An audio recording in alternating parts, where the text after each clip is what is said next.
आप सबका आपके अपने YouTube चैनल की कथा टीवी पर मैं मीनू शर्मा स्वागत करती हूँ। सभी को मेरा राधे राधे। आज की इस वीडियो में आप रसपान करेंगे माघ मास महात्म्य के 20वें अध्याय का। तो हो सके तो वीडियो को अंत तक देखिएगा और वीडियो अच्छी लगे तो लाइक एंड शेयर कीजिएगा और चैनल पर नए हैं तो सब्सक्राइब भी कर ही दीजिएगा। और हाँ, यदि अब तक के अध्यायों को आपने नहीं सुना है तो एक बार आप चैनल पर विजिट करके उन अध्यायों को भी जरूर सुनिएगा। और अब हम आज का 20वां अध्याय शुरू करने से पहले जान लेते हैं कल यानी कि इसके 19वें अध्याय में क्या हुआ। तो कल यानी कि इसके 19वें अध्याय में हम बंदर और सारस का प्रसंग सुन रहे थे, जिसमें सारस ने बंदर को उसके पिछले जन्म का वृत्तांत सुनाया। और अब इसके आगे का वृत्तांत हम आज 20वें अध्याय में सुनेंगे। तो चलिए 20वां अध्याय शुरू करने से पहले हम सर्वप्रथम भगवान श्री गणेश को याद करते हैं। प्रथम पूज्य वंदन करूं महादेव के लाल, रिद्धि सिद्धि दाता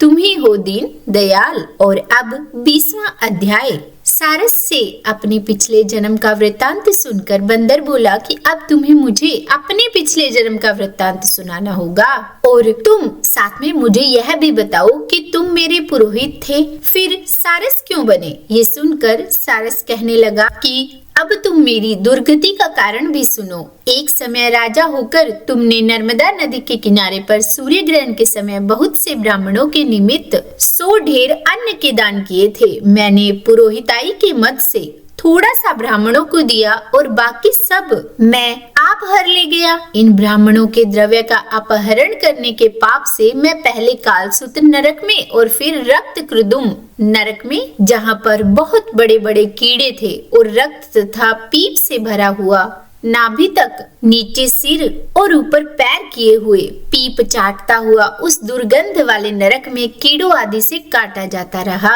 वहां मैं 3000 वर्ष तक उस यातना को भोगता रहा। मैं उस नरक के दुख का वर्णन भी नहीं कर सकता। और फिर मैं उस नरक की यातना से मुक्त होकर सारस बना, क्योंकि पूर्व जन्म में मैं अपनी बहन के घर से कांसे का बर्तन चुरा कर ले आया था और उसको मैंने एक जुआरी को दिया और इसी से मैं सारस योनि में आया। यह मेरी स्त्री पिछले जन्म में ब्राह्मणी थी, इसने भी कांसे की चोरी की थी, इसी से यह मेरी स्त्री और सारसी हुई। यह सब मैंने तुमसे कर्म फल कहा। अब भविष्य की बात भी सुनो। अब मैं, तुम और यह मेरी स्त्री भी हंस होंगे और काम रूप देश में सुख से निवास करेंगे और फिर इसके पश्चात गौर योनि में और फिर जाकर दुर्लभ मनुष्य योनि को प्राप्त होंगे। मनुष्य योनि ही ऐसी है जिसमें पाप और पुण्य दोनों ही करा जा सकता है। और इस प्रकार भगवान शिव की माया से यह सारा जगत मोह को प्राप्त होता है।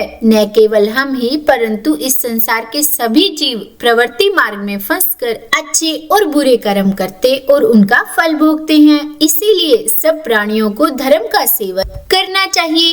देवता, असुर, मनुष्य, व्याघ्र, कीड़े मकोड़े सभी से कंटक रूपी मार्ग नहीं छूटता। केवल वेदांत जानने वाले योगी ही इस मार्ग से बच सकते हैं। इसी कारण बड़े बड़े महात्मा भी कर्म फल को टाल नहीं सकते। उपाय से तथा बुद्धि से कोई भी इसको नहीं बदल सकता। तुम पहले राजा थे, फिर नरक में गए, अब बंदर की योनि में वन में फिरते हो और फिर अगला भी ऐसा ही जन्म पाओगे। ऐसा विचार कर आनंद पूर्वक और धैर्य धर कर विचरते हुए काल की प्रतीक्षा करो। तब वानर ने कहा कि पहले जन्म में मैं तुम्हारी पूजा करता था, अब तुम मुझको प्रणाम करते हो। तुम जाति के स्मरण से मेरे पूर्व जन्म के वृत्तांत को जानते हो। आनंद पूर्वक रहो, तुम्हारा कल्याण हो। तुम्हारे वचनों को सुनकर मैं मोह रहित होकर वन में विचरूंगा। इसके बाद वह प्रेत कहने लगा कि हे पथिक, मैंने नदी के तट पर बंदर और सारस का यह संवाद सुना, तब मुझको बोध हुआ और मेरे मोह तथा शोक का नाश हुआ। फिर प्रेत बोला कि हे पथिक, मैं इस समय तुम्हारे पास जो यह गंगा जल है उसे मांगता हूँ, क्योंकि मैंने इसका बहुत कुछ महात्म्य सुना है। मैंने इस पर्वत पर गंगा जल का बड़ा अद्भुत आश्चर्य देखा था, इसीलिए यह जल मांगता हूँ। मैं प्रेत योनि में अति दुखी हूँ। एक ब्राह्मण अनाधिकारी को यज्ञ कराकर ब्रह्मा राक्षस हो गया। वह हमारे साथ 8 वर्ष तक रहा। उसके पुत्र ने उसकी अस्थियों को इकट्ठा करके गंगा में कनखल स्थान में गिरवा दिया और उसी समय वह राक्षस योनि त्याग कर सदगति को प्राप्त हुआ। मैंने प्रत्यक्ष देखा है, इसीलिए मैंने तुमसे प्रार्थना की है। मैंने पहले जन्म में तीर्थ स्थानों में बड़े बड़े दान लिए थे और उनका प्रायश्चित नहीं किया था। इसी से मैं हजारों वर्ष तक इस प्रेत योनि, जिसमें अन्न और जल मिलना अति दुर्लभ है, दुख पा रहा हूँ। इस योनि में मुझको हजारों वर्ष बीत गए। इस समय आप जल देखकर मेरे प्राणों को, जो कंठ तक आ गए हैं, बचाओ।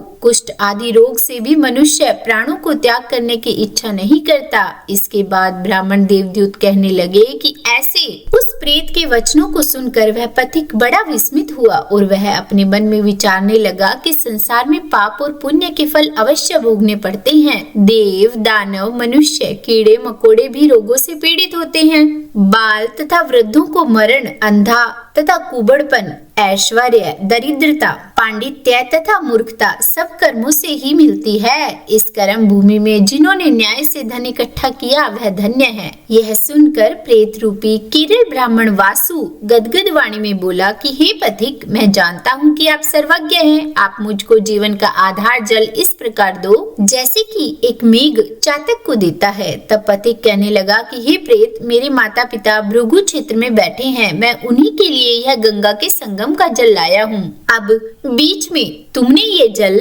मांग लिया।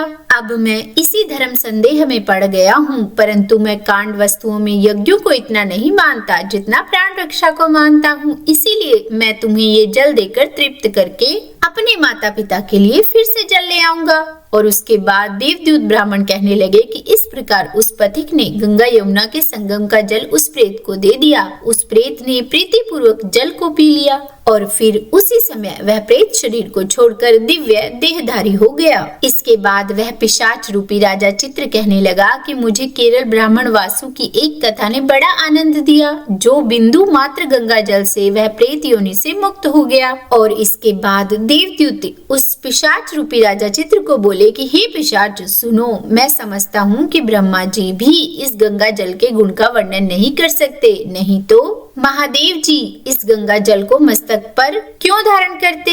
इस संसार में जो मनुष्य काया, वाचा और मनसा के पापों से रंग गए हैं, वे गंगा जल के बिना नहीं धुलते। गंगा जल के सेवन से मुक्ति सदा सन्मुख खड़ी रहती है। जिसके जल को स्पर्श करते ही प्रेतत्व को छोड़कर मुक्ति को प्राप्त होते हैं। जो गंगा स्नान करता है वह वैष्णव पद को प्राप्त होता है। यदि संबंधी लोग गंगा जल से तर्पण करे तो नरक में रहने वाले पितृलोक स्वर्ग में चले जाते हैं और स्वर्ग में रहने वाले ब्रह्मत्व को प्राप्त होते हैं। गंगा जल के समान और कोई भी मुक्ति का साधन नहीं है। यह सब सुनकर पिशाच रूपी राजा चित्र वहां से चला गया और जब माघ मास आया तो उसने सुने हुए प्रयाग महात्म्य के अनुसार गंगा यमुना के संगम पर स्नान करके भक्ति पूर्वक नारायण की स्तुति करता हुआ वह गंधर्वों से सेवित उत्तम विमान पर बैठकर इंद्रपुरी को गया। और इसके बाद लोमस ऋषि वेद निधि ब्राह्मण से बोले कि इसीलिए हे द्विज, यह पाप मोचन नाम का पुराना इतिहास पापों का जल्दी ही नाश करता है। इसमें धर्म का ज्ञान होता है। यह पुण्य, यश तथा कीर्ति को बढ़ाने वाला है, ज्ञान तथा मोक्ष को देने वाला है।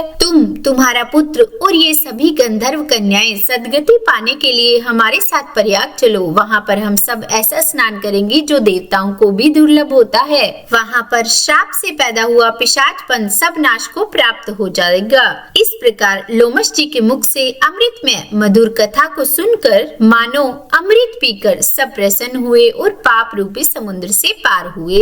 इसके बाद लोमस ऋषि के साथ ही सब लोगों ने दक्षिण दिशा की ओर प्रस्थान किया। तो बोलिए विष्णु भगवान की जय। यह था माघ मास महात्म्य का 20वां अध्याय। इसके आगे क्या हुआ यह हम जानेंगे कल, यानी कि 21वें अध्याय में। तो उम्मीद है वीडियो पसंद आई होगी। अगर अच्छी लगी हो तो लाइक एंड शेयर कीजिएगा और चैनल पर नहीं है तो सब्सक्राइब भी कर ही दीजिएगा। और हाँ, प्रेम से, मन से, भाव से जपते रहिए राधे राधे राधे राधे।